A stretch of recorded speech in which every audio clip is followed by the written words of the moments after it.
잡히는 뉴스, 돈이 되는 뉴스만 전해드립니다. 프레스룸 라이브 윤지원입니다. G7 정상회의 당시 촬영된 트럼프 대통령과 멜로니 이탈리아 총리의 모습입니다. 이때까지만 해도 이란 전쟁으로 흔들렸던 우정이 회복된 것처럼 보였습니다. 하지만 그게 아니었나 봅니다. 바로 이 모습을 두고 설전이 오갔습니다.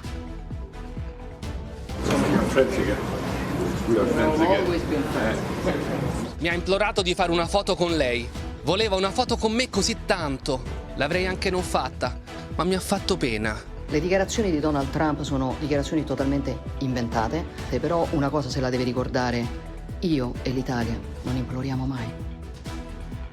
네, 멜로니 총리의 반박에도 트럼프 대통령은 SNS를 통해서 계속해서 뒤끝을 부리고 있습니다.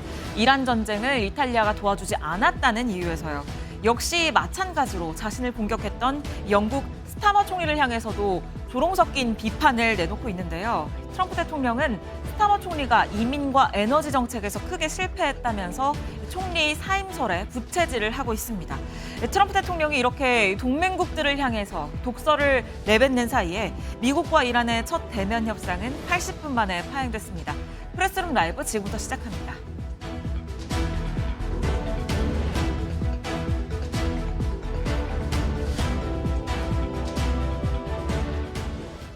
네, 오늘 대담은 고란 경제전문 기자와 함께합니다. 어서 오세요. 네, 안녕하세요. 네, 코스피가 꿈의 만스피를 앞두고 있습니다. 오늘도 하락 출발했었는데 그런데 다시 상승으로 전환했어요. 네, 그만큼 시장이 강하다라는 느낌을 주고 있고요. 지금 현재 한 2% 정도 오른 네. 9,200선에서 거래가 되고 있습니다. 사실 오른 종목을 보자면 삼성전자가 역시 하락 출발했지만 그렇죠. 1.5% 상승 전환했고요. 하이닉스가 좀 강합니다. 네. 역시나 하락 출발했었는데 지금 현재 5% 넘게 오르면서 290만 닉스를 회복을 했고요. 네. SK 스퀘어 같은 경우에는 SK 하이닉스 지분을 보유한 종목이잖아요. 네. 이 경우에는 지금 현재 9% 가까이 오르면서 200만 원 선에 가깝게 다가섰습니다.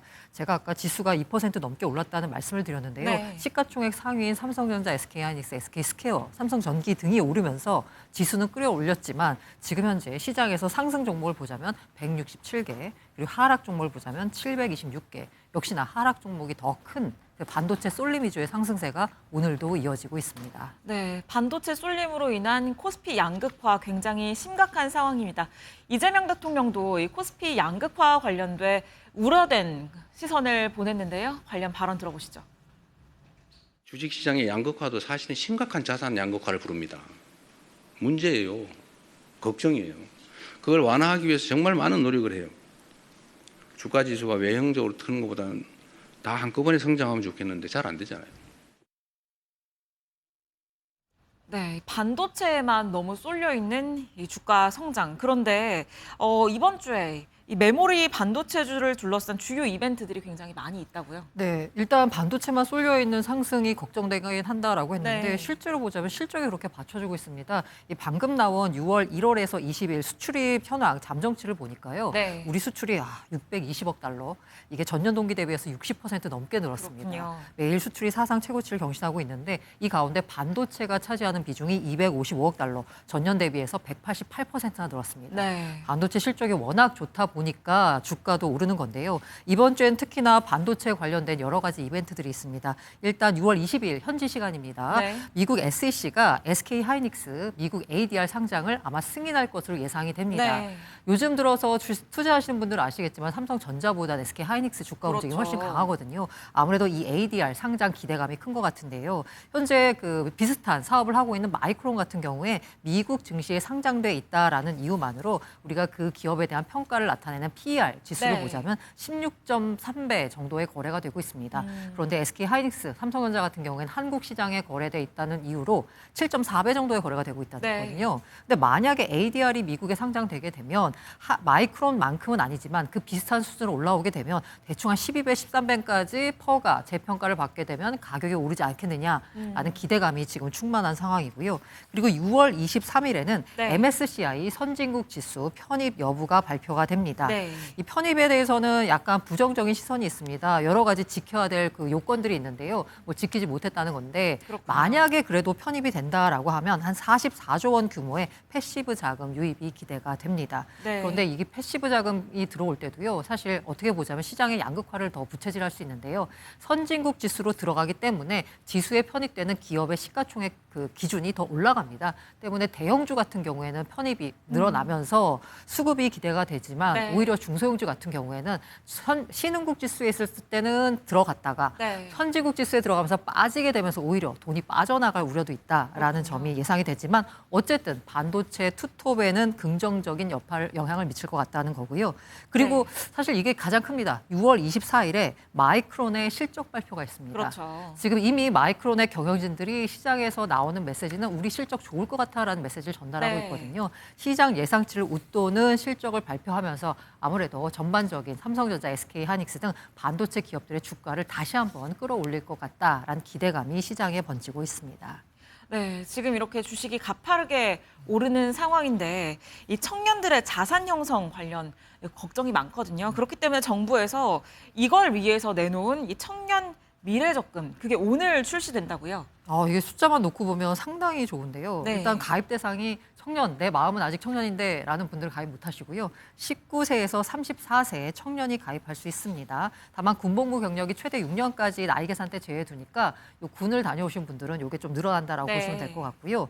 이게 두 가지가 있습니다. 일반형하고 우대형이 있는데요. 우대형 같은 경우에는 총급여 3,600만 원 이하 중소기업 재직자, 네. 연매출 1억 원 이하 소상공인 등인데 여기에 내가 일정 부분의 돈을 넣으면요. 정부가 여기에 맞춰서 돈을 또 추가로 넣어줍니다. 그렇군요. 이렇게 되면 12% 우대형으로 가입이 가능한 거거든요. 네. 이걸 만약에 이제 적금이니까 이제 복리로 늘어나는데 이걸 단리 계산으로 하잖아요. 네. 그러면 연 19.4% 단리 적금이 됩니다. 음, 이렇게 되면 매달 3년간 50만 원씩 넣는다라고 하면 나중에 3년 뒤에 2,255만 원을 찾을 수 있어요.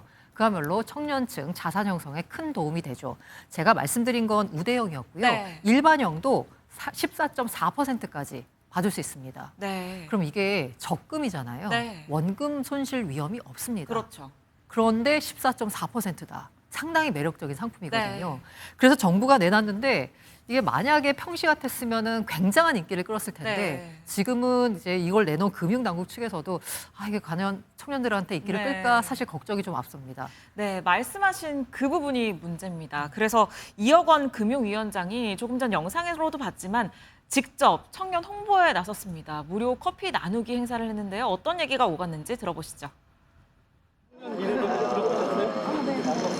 네, 보시면 여기 설명들 다 할 수 있는 QR 코드가 있으니까 한번 보시고 주변에도 널리 알려주시기 바랍니다. 네, 네 오늘 하루도 힘찬 하루 되세요. 화이팅! 네, 이제 목돈 마련하기가 참 쉽지 않잖아요. 네, 그렇죠. 네, 네. 그래서 이거는 좀 안정적으로 50만 원 납입을 하면 어떻게 가입하실 생각이 있으세요? 네. 그러세요? 청년들은 다 미래에 대한 투자죠, 투자. 엄청 남는 장사죠. 네, 저 컵홀더에 QR코드가 있는데 그걸 통해서 이 적금 관련된 내용을 볼 수가 있다고 하는데요. 금융위원장은 안정적인 적금이다라는 걸 강조를 했지만 사실 저희가 본 것처럼 뭐 코스피가 특히 SK하이닉스, 삼성전자 올해만 해도 엄청 올랐잖아요. 이런 상황에서 이게 청년들한테 얼마나 와닿을까는 좀 의문이거든요. 사실 금리가 이게 제가 아까 단리 적금으로 환산하면 19.4%라고 했는데 연환산하면 7에서 8% 정도 되거든요. 네. 그런데 시가총액이 1,000조짜리 회사가 SK하이닉스가 하루에 8%씩 움직여요. 네. 그럼 이게 연 8%거든요.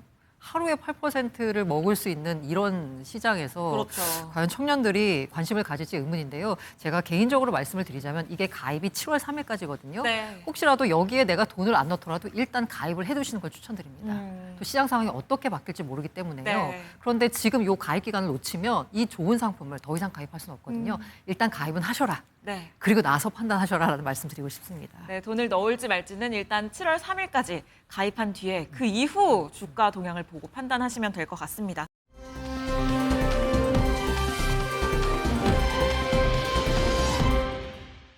미국과 이란의 협상 얘기를 해보겠습니다. 어제 스위스에서 종전 양해각서 이행을 위한 이 실무 협상을 들어갔는데요. 그런데 80분 만에 끝났습니다. 이 모습 영상으로 확인해 보시죠. ما باید در مقابل اون به شدت و با سرسختی در مقابل دشمنانمون بایستیم. هر توافقی در زمان اجرا متوقف کنید. آقای محمد باقر خالیزاد فرمودند. محل برگزاری گفتگوها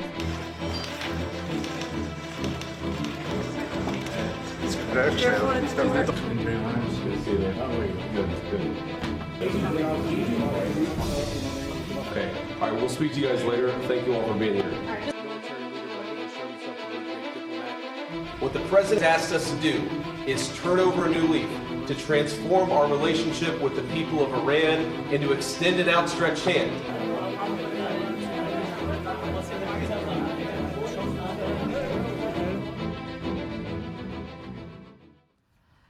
네, 트럼프 대통령의 SNS 하나에 파행이 됐습니다. 헤즈볼라를 막지 않으면 이란에 강력한 공습을 가하겠다라는 내용의 SNS가 문제였는데요. 본격적인 논의는 시작도 하기 전에 끝났어요. 또 어떻게 보자면 근데 이거는 그냥 협상을 위한 기싸움 정도로 네. 보시는 게 좋을 것 같아요. 이제 이란, 미국, 이란, 파키스탄, 카타르가 참여한 4자 회담이 첫 회담인데 80분 만에 이제 종료가 됐습니다. 이란 대표단의 입장은 뭐냐면 트럼프 대통령이 SNS 등을 통해서 쏟아내는 고강도 위협 발언 그렇죠. 이거 반발한 겁니다. 네. 그러면서 회담장 이탈한 거고요. 트럼프 대통령 발언 앞서 말씀하신 발언 외에도 호르무즈 해협을 통제하려 들면 이란을 말살하겠다. 네. 협상팀을 납치하겠다. 뭐 이런 말을 했거든요. 그러면서 이란이 반발한 겁니다. 아니 지난주에 서명한 양해각서를 보면 상호 불가침 기조가 있는데 이걸 트럼프가 정면으로 위배한 거다라고 그렇죠. 반발한 거거든요. 그런데 판이 깨졌다고 보기에는 조금 어려운 것 같습니다. 네. 보자면요. 일단 트럼프 입장에서는 밖에서 회담장 밖에서 이 협상단을 최대한 압박하는 이른바 이제 벼랑 끝 전술을 쓴 것 같고요. 이란 입장에서는 밀리지 않는 자존심을 건 보이콧 이게 정면 충돌한 결과가 80분 만에 회담 종료다라고 볼 수 있지만 이게 양측 모두 다 60일이라는 한시적인 협상 시한을 하고 있어요. 이 때문에 판을 깨기 위한 게 아니라 향후 주도권을 잡기 위한 극단적인 기싸움의 결과였다라고 보시는 게 맞을 것 같고요. 네. 앞으로 협상이 순탄치는 않을 것 같다라고 생각하시면 될 것 같습니다. 네, 또 조금 전 들어온 속보에 따르면요, 이 카타르와 파키스탄 중재국이죠. 이번 주에 스위스에서 실무 협상이 지속될 거다 이렇게 얘기를 한 것도 있어서 협상이 이번 주에 다시 재개될지는 좀 지켜봐야 될 것 같습니다.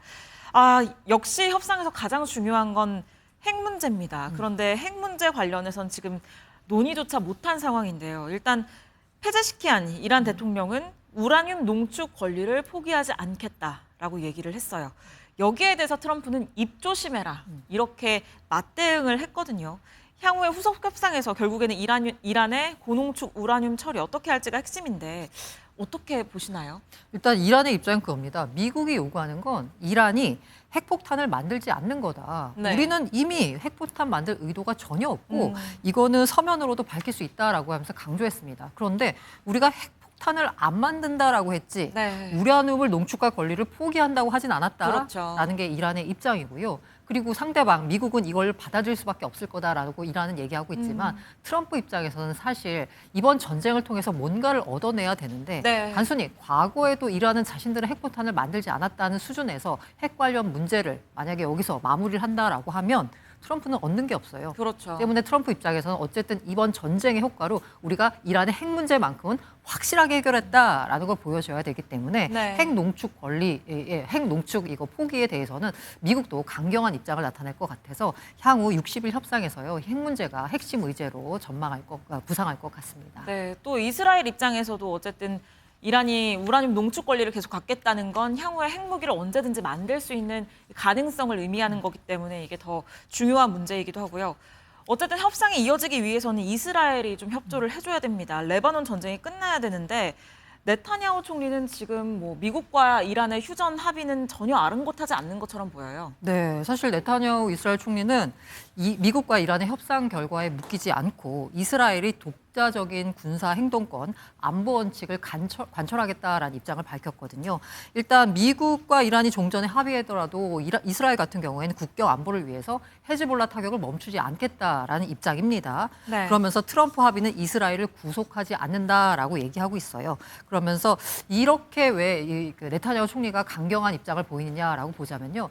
이스라엘 내부에서 굉장히 강한 반발 움직임이 나오고 있습니다. 네. 보수 진영 쪽에서 이번 미국과 이란의 종전 합의를 봤더니 이건 이란의 완벽한 승리 아니냐. 그렇죠. 도대체 이스라엘은 뭐 한 거냐라는 얘기가 나오고 있습니다. 게다가 네타냐후 총리 같은 경우는 이번 올 가을에 조기 총선이 있습니다. 네.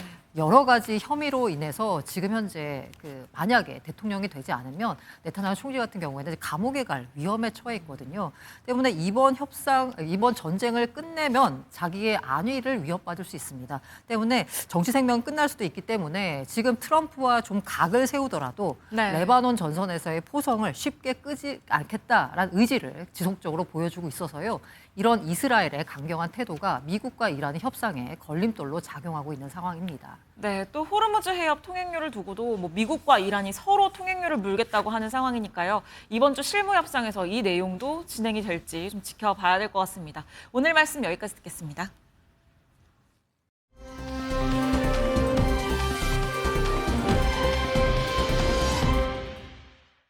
네, 이어서 뉴스라이브는요. 오늘도 정치권 소식으로 출발해 보도록 하겠습니다. 8.17 전당대회를 앞두고 있는 민주당 유력 당권주자의 두 사람 얘기를 먼저 좀 해보겠습니다. 정청래 대표와 김민석 국무총리 얘기입니다. 어제 한자리에 섰습니다. 지선 단체장 당선인 워크숍이었는데요. 이번엔 이렇게 만나서 악수하고 나란히 앉고 일단은 화기애애한 모습이 연출이 됐지만요. 연단에 올라서 전한 얘기들에는 뼈가 좀 있었습니다.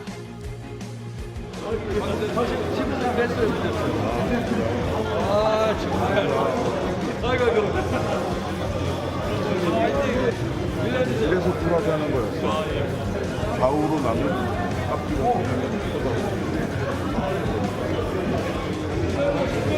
앞으로도 당정청이 원팀으로 똘똘 뭉쳐 남은 민생 개혁 과제들을 완수해 가겠습니다. 이제 4년 남았는데 중앙정부가 흔들리면 대통령이 흔들리면 무슨 일을 할 수 있겠습니까? 당청 관계를 둘러싼 묘한 신경전이 엿보였던 얘기들이었는데 지난 지선에 대한 평가도 엇갈렸습니다. 민심이 천심이고 국민은 언제나 옳다는 진리를 가슴에 되새기며 여러분들의 당선은 개인 역량으로 당선된 분들도 있을 수 있지만 저는 히말라야 산맥과도 같은 당이 여러분들을 품었기 때문에 당선이 가능했다라고 저는 생각합니다. 좋은 결과를 냈지만 아쉽게도 완벽한 승리라고 선언하기 조금 어려운 그런 결과가 있어서 우리 모두 더 성찰하고 저도 곧 당에 돌아오면 미력이나마 최선을 다해서 그렇게 하겠습니다.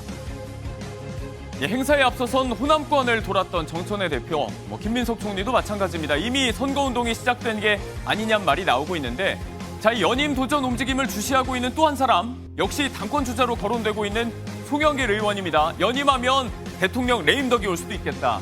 어제 이렇게 특정 방송에 나와서 직격을 했죠. 오늘도 라디오에 출연해서 이렇게 얘기했습니다.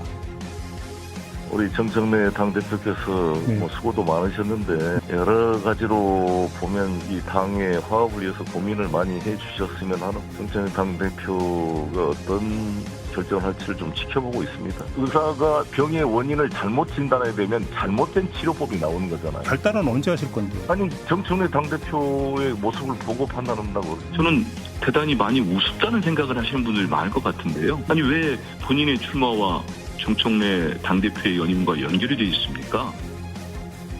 당대표 비서실장이죠. 한민수 의원의 이런 발언도 조금 날이 서 있었는데 정 대표가 나오면 내 출마 가능성도 더 커진다는 송 의원.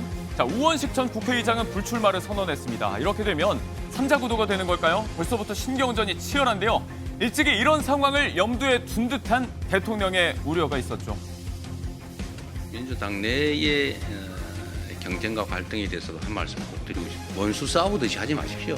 같은 진영이라고 하는 울타리 안에 있는 사람들끼리 경쟁을 하는 게 아니라 전쟁을 했어야 되겠습니까? 그럼에도 불구하고 당권 전쟁의 서막에 오르고 있다는 평가입니다. 자, 이번 주 이 세 사람의 일정은 어떻게 될까요?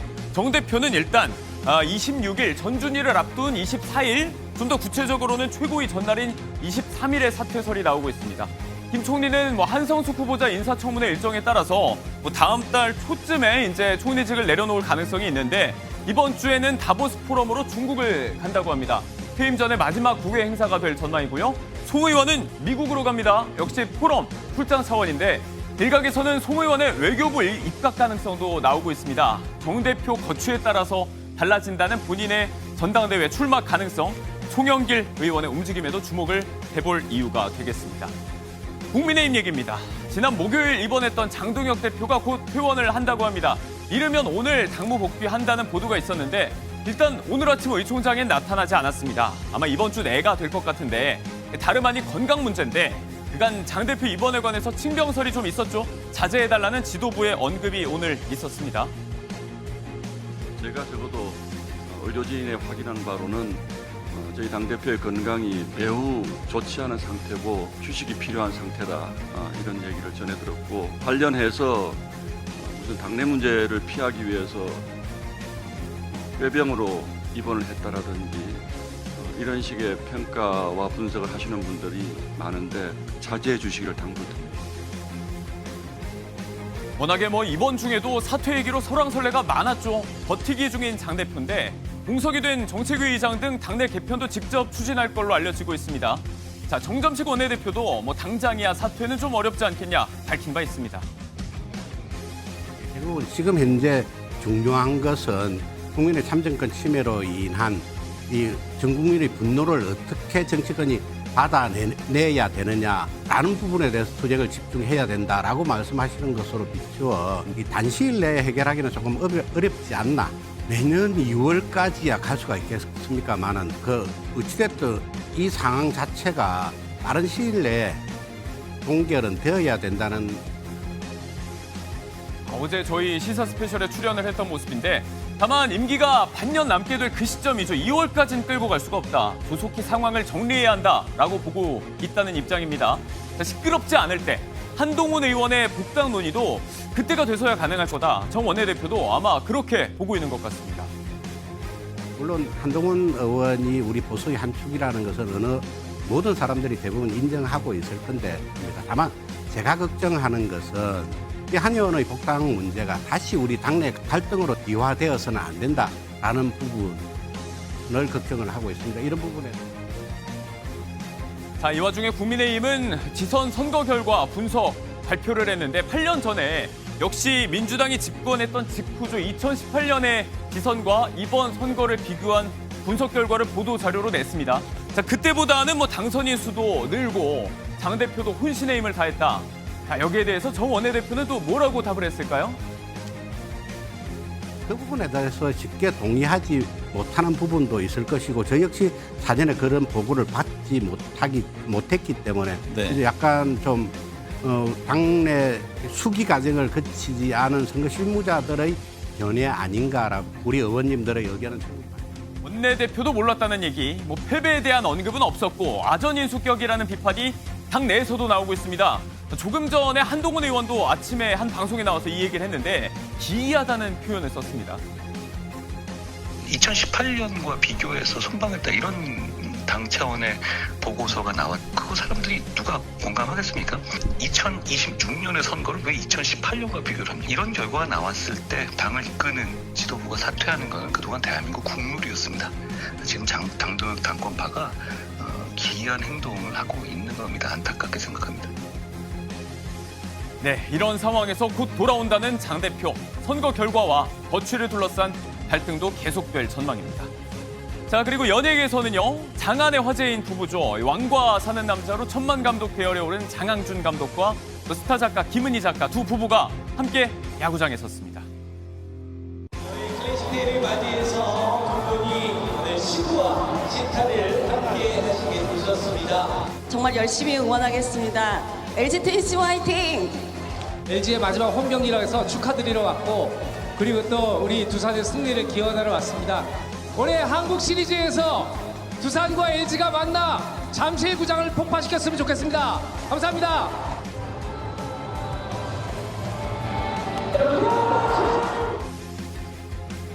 자, 장 감독은 두산, 또 김 작가는 LG 서로 다른 유니폼을 입고 말 그대로 경기장에 등판을 했습니다. 시구자와 시타자로 선 건데요.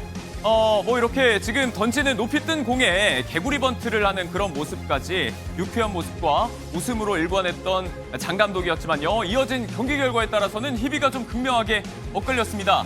시작하자마자 1회 홈런 4방을 쏘아 올리면서 앞서 나간 LG. 이게 또 프로야구 역대 최초 기록이라고 합니다. 극명하게 갈리고 있는 두 사람의 표정을 한번 보시죠. 결국 LG가 두산에 9대3으로 이기면서 시리즈 3연전을 모두 가져갔습니다. 연예계 대표 인구 부부로 소문난 두 사람이지만 승부의 세계는 이렇게 냉정했습니다. 야구장에서 주말을 마무리했던 화제의 한 부부의 모습도 보셨습니다.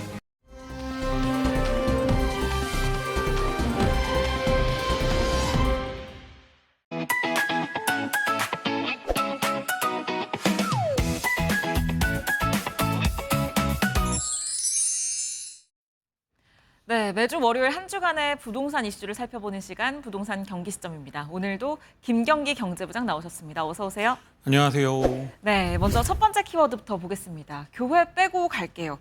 이거 장위 뉴타운 얘기죠? 네, 잘하시네요. 네. 예, 이 서울시 장위 뉴타운이 서울시 3기 이 뉴타운인데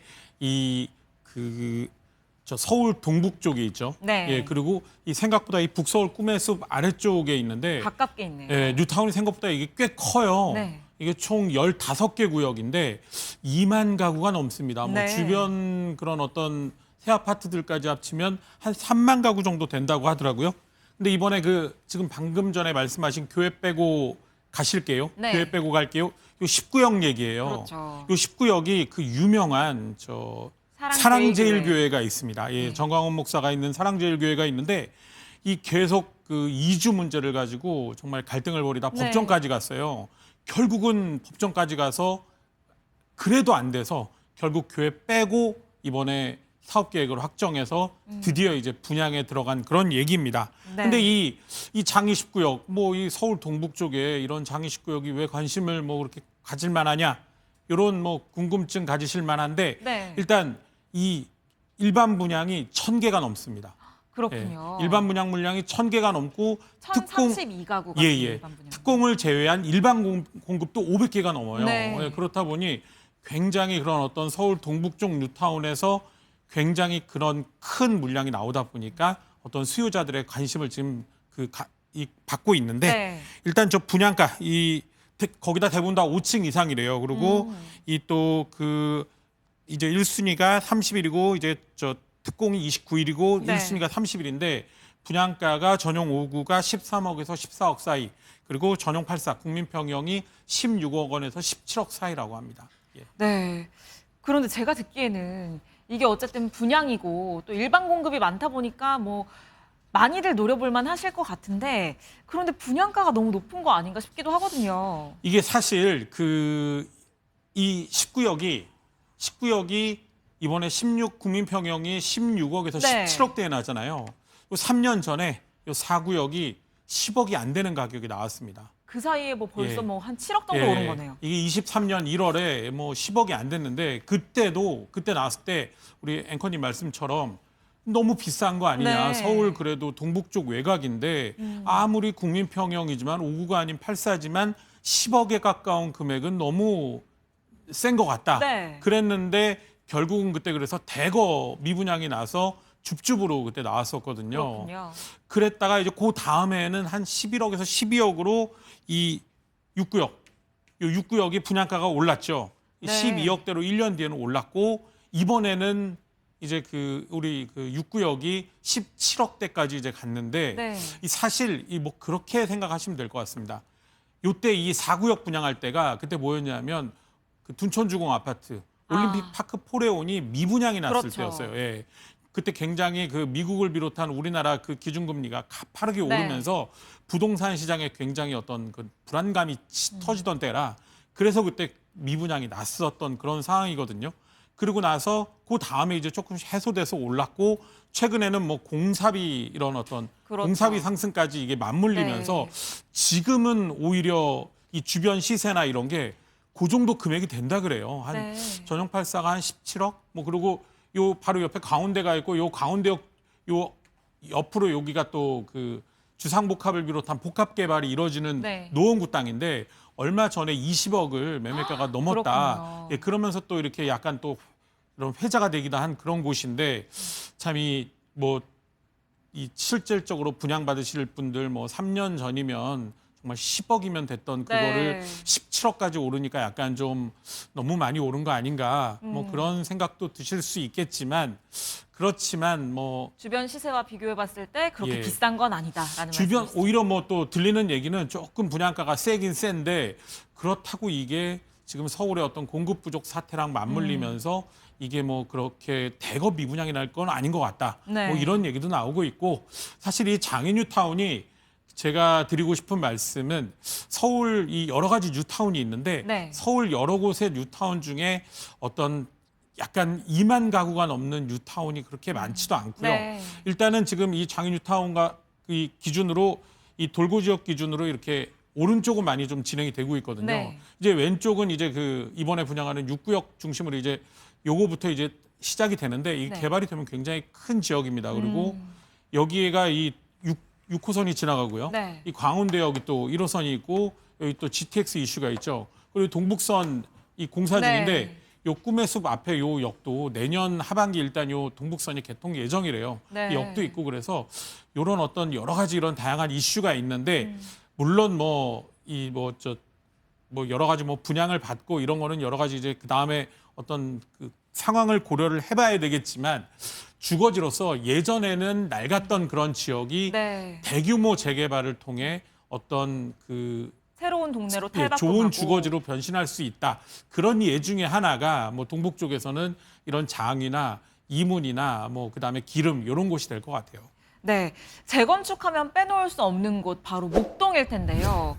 이 목동도 재건축이 속도를 내고 있다고요? 예, 목동도 이 강북에 지금 장애뉴타운 말씀드렸는데 이제 강남에는 또 아벼목성, 압구정, 여의도, 목동, 성수인데 네. 제가 압구정이랑 성수는 많이 말씀을 드렸어요. 오늘은 목동이에요. 예. 오늘은 목동인데 목동도 이제 드디어 줄줄이 이제 시공사 선정에 들어가고 있습니다. 그렇군요. 목동도 마찬가지로 이 신목동역부터 이 양천구청역 사이까지 총 이 목동과 신정동에 거쳐 총 14개 단지가 있고요. 네. 이게 이제 80년대 초반부터 후반 사이에 있어서 그때 이제 준공이 된 거라 전부 다 재건축 아파트들이거든요. 네. 그래서 이제 시작이 됐는데 총 다 합쳐서 이 사업비 규모가 30조래요. 30조. 예. 일단은 이 6단지가 시공사 선정을 했는데 네. 요 이대목동병원 옆에 있는 6단지가 조금 작아요, 단지가. 네. 요게 선정을 했는데 DLANC가 이 2번 연속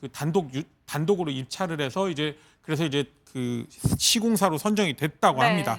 그래서 이제 역시나 어떤 이 목동 재건축의 선점을 위해 아크로 브랜드를 달겠다고 네. 얘기를 했고요.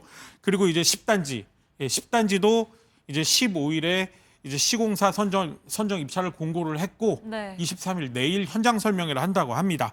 그리고 13단지도 시공사 선정에 나서고요. 그다음에 다음 달에는 4단지, 8단지, 12단지도 시공사 입찰 공고를 계획하고 있다고 합니다. 이제 목동 이 아파트들도 본격적으로 네. 재건축 어떤 그런 절차에 나서고 있는 그런 모습입니다. 네, 다음 키워드도 한번 보겠습니다. 네, 터미널 옆 단지 드디어라고 적혀 있는데 이건 어디를 얘기하는 걸까요? 이거는 저희가 동북 갔다가 서남 갔다가 여기 동남으로 가야죠. 갑니다. 예, 그래서 이 서울을 오늘 서울을 많이 다루고 네. 있는데요. 이 강남 고속터미널 그 바로 밑단지예요. 이 강남 고속터미널이고 여기가 법원단지잖아요. 네. 서초동 법원단지인데 그 사이에 보면은 되게 길게 생긴 아파트들이 있거든요. 네, 네. 예, 그게 이제 반포미도 1차, 2차 이렇게 이 아파트가 있는데 이 법조인들이 많이 살아서 되게 그렇죠. 법조인 아파트로 유명한 단지인데 네. 이제 이 반포미도 1차 아파트도 재건축에 들어간대요. 네. 예, 그래서 이제 서울시의 통합심의를 통과를 했거든요. 지난 18일에 제12차 정비사업 통합심의위원회를 열고 이 통합심의안이 조건부 의결이 됐는데 네. 이 조합 설립 인가받고 8개월 만에 통합심의를 통과한 건데 이게 서울시 재건축 사업장 중에 거의 가장 빠른 그런 속도라 그러더라고요. 그래서 이제 8개월 만에 통합 심의를 통과하면서 이제 본격적인 이제 재건축 한 발짝 더 다가섰는데요. 네. 총 9개 동의 최고 49층으로 1,743가구의 그 아파트로 바뀐다고 탈바꿈한다고 합니다. 네. 예. 그래서 이 서울시는 요 반포미도 1차와 요 2차도 재건축 중인데 네. 1, 2차가 이 재건축이 되면 이 두 개가 맞물려서 고속터미널과 이 아울려서 어떤 서울의 그 한강의 스카이라인을 또 이렇게 조화롭게 만들어 줄 것으로 기대를 하고 있습니다. 네, 집값이 지금 이렇게 보신 것처럼 뜨겁고 뭐 재건축하는 곳들도 굉장히 비싸거든요, 분양가가. 그렇다 보니까 경매 열기가 요즘 굉장히 뜨거운데 이 경매에서 대참사가 일어났다고요. 이거 낙찰가, 그러니까 저희가 이게 낙찰가가 아니고 저희가 경매를 할 때는 직접 입찰을 손으로 하죠. 써서 네. 내거든요. 입찰을 하는데 공 하나 잘못 쓰면 이런 일이 벌어집니다. 지금 저게 공이 예. 이게 저 영등포구 한 아파트, 뭐 네. 물론 이게 새 아파트고 나름 대형 아파트긴 한데 낙찰가가 17억이 아니고 172억입니다. 한남동에서나 볼 수 있는 성담동에서나 볼 수 있는 가격이 아닌가 예, 이게 싶은데. 보니까 참 이게 재밌는 게 그 감정가가 처음에 18억 8천만 원이었대요. 네. 근데도 이제 유찰이 돼가지고 그래서 한 번 더 낮춰서 15억 4천까지 내려갔는데 네. 172억에 낙찰이 그러니까요. 됐는데 왠지 그래서 이 지금 업계에서는 보니까 이 공을 17억 2,960만 원을 적으려다가 네. 공을 하나 더 적어서 172억을 적은 거 아니냐. 뭐 이런 저 얘기가 나옵니다. 그래서 이거 어떻게 되는 건가요? 공 하나를 더 적었는데. 그래서 이제 그 낙찰을 받은 사람이 네. 이 매각을 나는 도저히 이 매각을 받아들일 수 없다. 내 실수다. 이렇게 불허가를 신청하고 탄원서를 제출했다고 합니다. 네. 살려달라고 했는데 안 받아들여져 가지고 그렇군요. 이런 경우에 입찰 보증금 그러니까 그 최소 요 15억 입찰 보증금의 10%를 이 회수당하게 돼 있거든요. 그래서 그 1억 5천만 원을 돌려받지 못했다고 하더라고요. 그러니까 1억 5천만 원을 지금 입찰 보증금으로 떼인 거죠. 떼이게 된 거잖아요. 예. 오히려 싸게 살려다가 돈만 공 하나 더 잘못 내게 적었다. 된 이게 그런- 참 조심해야 되는 일인데 네. 이게 왜냐하면 이 경매는 아날로그 방식이 아닙니다. 제가 여전히 지금까지도 경매는 직접 법정에 가서 네. 제가 그 입찰 손으로 금액을 수기로 써야 적고 되기 때문에. 그리고 직접 넣어야 되거든요. 그래서 본인이건 대리인이건 무조건 가야 돼요. 네. 이제 가서 이제 공을 적다가 잘못해서 공을 하나 더 적으면 뭐 덜 적으면 어차피 떨어지면 되니까 문제가 안 되는데 네. 공 하나 더 적으면 큰일 나는 일이 벌어지는 거죠. 그래서 네. 이런 일이 한 달에 한 번씩은 보통 벌어진대요. 그렇군요. 네, 그래서 이제 그 이 경매업계에서는 이제 이거 너무 이거 어차피 뻔히 이거 저 말도 안 되는 금액이 입찰한 거 뻔히 이거 알 수 네. 있는 건데 이제 이런 실수 더 이상 안 하게 좀 우리도 이제 전자입찰로 가야 네, 되는 거 그게 아니냐 좋을 것 같아요. 이런 얘기가 나오고 있다고 합니다. 네, 어쨌든 경매하시는 분들 정말 금액 잘 썼는지 꼼꼼하게 한 번 더 두 번 확인하셔야 예, 될 예. 것 같고요. 오늘 핵심 질문입니다. 경기에게 물어봐. 요즘 저희가 오늘 서울 수도권 중심으로 살펴봤잖아요. 집값이 계속 오르고 있어요. 그런데 지방은 오히려 더 침체되고 있는 것 같아요. 이 부동산 양극화 더 심해질까요? 그 제가 오늘은 그 직접 뭔가를 얘기하기보단 어떤 연구원이 얘기한 거에 대한 어떤 답을 하려고 네. 제가 이걸 오늘 들고 왔는데요. 그 한국건설산업연구원이 최근에 이 26년 하반기 건설 부동산 경기 전망 세미나를 열고 네. 수도권은 연간 4.5%가 오른다. 그리고 지방은 0.5%가 오른다라고 전망을 했어요. 등락률이 9배 차이가 나는 거네요. 그러면서 양극화가 더 심해질 거다라고 얘기했는데 저 역시도 똑같다는 생각을 해서 제가 그래서 들고 왔습니다. 수도권과 지방의 양극화가 갈수록 심해질 수밖에 없는 네. 그런 상황이에요. 그래서 이게 지금 그 그런 예로 들었습니다. 이 건사년이 수도권은 입주 물량 감소, 전세가 상승, 신축 우량 입지 선호 현상, 금융 자산 가격 상승에 따른 매수 여력 개선 등 네. 올라갈 수 있는 각종 그런 소재가 어떤 많은데. 이유를 됐고요.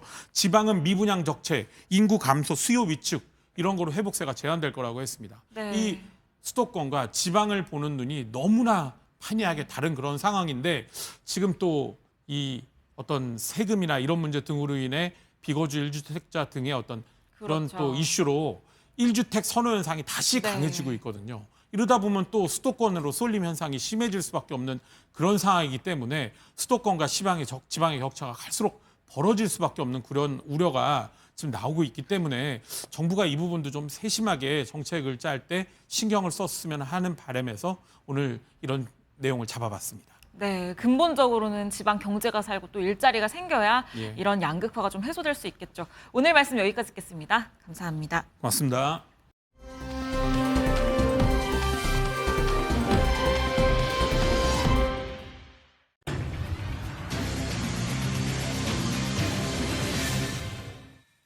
네, 유한솔의 오늘 머사니 시작해보겠습니다. 앞선 리포트에서도 히트플레이션 얘기를 잠시 보셨지만 여름이 빨라지고 있다. 매년 하는 얘기인데 이게 새삼스럽게 느껴지지 않는 건 정말로 그래서입니다. 실제로 서울의 폭염특보도 좀 빠르게 왔고 온열 질환자도 빠르게 늘고 있는데요. 자, 관련해서 냉방비 걱정이 되는 시즌 여러분의 집안 냉방비 전기요금 참견을 좀 해보도록 하겠습니다. 차영주 YG경제연구소장님 또 일타수강생 박진아 아나운서 두 분과 함께합니다. 어서 오세요. 안녕하십니까? 네, 정말로 한 5월부터 에어컨을 미리 또 가동을 했다는 분들이 주변에 정말 많이 계신데 여름이 점점 더 길어지고 있습니다. 예, 제가 그중 한 사람입니다. 저도 그래요. 사실. 예, 더위를 많이 타는데요. 일단 우리가 18일 날 폭염주의보가 내렸습니다. 폭염주의보는 온도가 33도 이상 이틀 연속 유지되면 하는 것인데 이게 그 예년보다도 상당히 좀 빨라진 상황이죠. 그러다 보니까 우리가 온열 질환자도 이제 발생을 하는데 온열 질환자는 남성분이 여성분보다 한 2배 가까이 더 늘어나고 있다. 이렇게 좀 봐야 될 것 같습니다. 그러면서 이제 냉방비 걱정하시는 분들이 많은데요. 냉방비는 이제 당일보다는 지금 이제 여름이 길어진 거 아니겠습니까? 네. 여름이 이제 길어지다 보니까 얼마큼 오랫동안 이렇게 냉방기를 몇 달 동안 가동하느냐에 따라서 관건이 되기 때문에 올해 저희가 말씀드리는 팁들을 잘 이용하신다라면 길어진 무더위 속에서 냉방비를 조금이나마 절약할 수 있는 팁들을 얻어가실 수 있지 않을까 싶습니다. 소장님도 조금 전에 언급을 해주셨지만 이제 온열 질환자가 예년보다 또 빠르게 늘고 있다 이런 부분이 있기 때문에 지금 에어컨을 일찌감치 켠 분들도 계시지만 한여름이 다가오고 있는데 아직도 버티고 계신 분들이 있단 말이에요. 이게 돈도 돈인데 건강 걱정도 좀 하셔야 될 것 같아요. 그렇습니다. 우리가 이제 온열 질환이라고 한다라면 낮 시간에 이제 야외에서만 발생한다라고 생각하시는 분들이 있긴 하겠습니다만 실질적으로 실내에서도 냉방을 충분히 하지 않게 된다라면 증상이 악화되는 경우가 있다라고 합니다. 그래서 우리가 무조건 전기요금을 아끼는 어떤 것보다는 적절하게 해야 되는데요. 얼마나 지금 발생되느냐라는 것들을 보게 된다라면 17일까지 응급실을 찾은 온열 질환자가 약 300여 분에 달한다고 합니다. 지난달 15일서부터 전국 한 500여 개의 응급실 운영 세계를 이제 조사해 보니까 한 달 사이에 300분이 넘었는데요. 이게 작년에 이 기간 동안 한 200여 분이었으니까 50% 가까이 이제 늘어난 부분들이다라고 말씀드릴 수가 있겠습니다. 상당히 온열 질환에 대해서는 우리가 신경을 좀 써야 되는 부분들이 이제 되고 있다. 이렇게 설명이 가능하겠습니다. 자, 이런 상황에서도 냉방을 참고 그러는 것들은 아무튼 이제 실제로 전기요금이 좀 많이 나올 거다 이런 걱정 때문인데 이 걱정을 부추겼던 게 또 전쟁도 한 몫을 했습니다. 이제 유가가 급등하면서 이 부분이 나중에 한꺼번에 지금 쌓였다가 반영이 돼서 3분기 전기요금으로 나오지 않을까 일찌감치 이런 걱정도 해봤었는데 자, 일단 마침 오늘 3분기 전기요금 발표가 있었어요. 다행히 일단은 현재 수준이 동결이 됐습니다. 예, 정말 좀 다행이다라고 말씀드릴 수 있겠습니다. 우리가 이제 그 전기요금의 이제 만들어지는 체계가 상당히 복잡한데요. 일단 간단하게 설명을 하면 네 가지를 이제 더해서 요금이 설정이 됩니다. 그래서 이제 기본 요금, 전력량 요금, 기후 환경 요금, 연료비 조정 요금이라는 게 있는데요. 이 연료비 조정 요금이라는 게 지금 이제 중동 이슈가 터지면서 이게 이제 플러스 마이너스가 이제 되는 부분들인데 정부가 이 부분을 유지하기로 결정을 했습니다. 그러면서 전체적으로 3분기에 우리가 연료에 대한 인상이 없이 이제 지나갈 수 있는 그런 다행인 부분들이 있는 것 같습니다. 물론 뭐 여러 가지 플러스 마이너스 요소가 있긴 하겠습니다만 지금 그 한전의 재무 상황도 고려해야 되고요.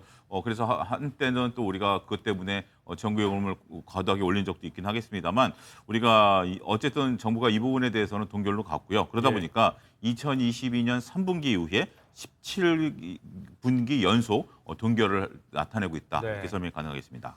자, 오늘 아침 나온 3분기 전기요금 동결 소식 전해드렸는데 다행히 한숨을 돌리는 부분이지만 워낙 날이 덥다 보니까 이런 걱정이 일부 자영업자분들에게는 일찌감치 현실화된 부분도 있습니다. 5월 얘기를 했지만 이미 그때부터 24시간 에어컨을 풀가동하고 있는 그런 매장들도 적지가 않은 상황이라서요. 그렇습니다. 올 여름 역대급 폭염이 예상이 되면서 자영업자들에겐 부담으로 작용할 수밖에 없는데요. 예. 뭐 카페라든지 아니면 도서관, 또 학원 등 음식점 등 다중이용시설 같은 경우에는 긴 시간 냉방기기를 틀 수밖에 없는 상황입니다. 그래서 본격적인 무더위가 찾아오기 전부터 기기 점검, 상태 점검을 해서 에너지 효율을 높이려는 그런 움직임을 보이고 있는 자영업자들이 있습니다. 여름철 냉방 비용이 결국에는 영업 비용과 또 맞닿아 있기 때문에 그런 것 같습니다. 네. 이게 냉방만으로 고정적으로 차지하는 지출 규모가 워낙에 큰 시기 계절이다 보니까 고민들을 좀 많이 하고 계신 것 같은데 이런 것도 하나의 좀 관건이 되나 봐요. 이제 어떤 요금제를 적용받느냐. 그러니까 사용 패턴에 따라서 이제 사용하는 시간대별로 이제 전력량이 좀 다른 요금을 좀 다르게 적용받는 그런 요금제가 있고 이 단일 요금제가 있는데 이게 선택이 가능하다면서요? 네, 저도 처음 알았습니다. 그러니까 간단하게 얘기하면 크게 두 가지인데요. 시간제 요금제와 단일 요금제 이렇게 두 가지로 말씀을 드릴 수가 있겠습니다. 시간제 요금은 내가 주로 어떤 시간대 전기를 많이 쓰느냐라는 거죠. 근데 전기라는 것이 전력 수요가 몰릴 때는 비싸고 전력 수요가 여유가 있을 때는 조금 저렴해지는 것이 있기 때문에 이런 것들을 알아보고 내가 쓰는 시간이 만약에 저렴한 시간대 쓴다라고 한다면 우리가 시간제 요금을 선택하시면 될 것 같습니다. 반면에 내가 이제 전력 수요가 몰리는 시간에 집중적으로 쓰겠다라고 하면 이걸 선택하면 조금 불편하겠죠. 그래서 단일 요금제를 이럴 땐 선택하는 게 좋습니다. 시간과 상관없이 어떠한 경우에도 동일 요금이 되는 거죠. 따라서 내가 언제 전기를 쓰고 있느냐, 그리고 내가 하고 있는 업종의 특성을 좀 맞춰야 되는데, 근데 이게 상당히 좀 복잡하고 이걸 내가 알아보려고 하면 이제 골치가 아픈 분들도 있습니다. 바쁘고 하는. 그래서 저 같은 사람들을 위해서 만든 건데요. 우리가 이제 일부 대상 업종이긴 합니다만 정부가 알아서 요금제를 자동으로 적용하는 그런 제도를 운영하고 있다라고 하네요. 어떻게 하는 게 좀 더 유리할지. 그렇습니다. 그래서 이제 누진제를 어떻게 하면 피할 수 있을까라는 부분들이 있기 때문에 한국전력에 한번 문의를 해보시면 될 것 같습니다. 그래서 내가 앞서 언급드렸던 시간제 요금제를 택할 것인지 단일 요금제를 택할 것인지 아니면 정부가 지정해주는 요금제에 내 업종이 해당이 되는지 이 부분 정도만이라도 간단하게 알아보시는 것이 좋지 않을까 싶습니다. 네, 자영업자분들의 얘기를 좀 했지만 이 모든 얘기는 아무튼 우리가 이 여름에 절대적으로 의존하고 있는 에어컨 사용량과 관련된 얘기입니다. 이번에는 어떻게 하면 좀 덜 쓰면서 시원하게 보내볼까 고민하는 소비자들의 얘기도 좀 해볼 텐데 냉감 침구라든지 서큘레이터라든지 실속형 냉방 트렌드 이런 것도 소비 시장에서 좀 눈여겨볼 만해요. 네, 저도 이제 최근에 더위를 좀 오래 좀 많이 타는 것 같아요. 그래서 조금 이제 에어컨을 좀 일찍 가동했더니 아내가 일단 말씀하신 침구도 좀 바꿨고요. 굉장히 확실히 시원합니다.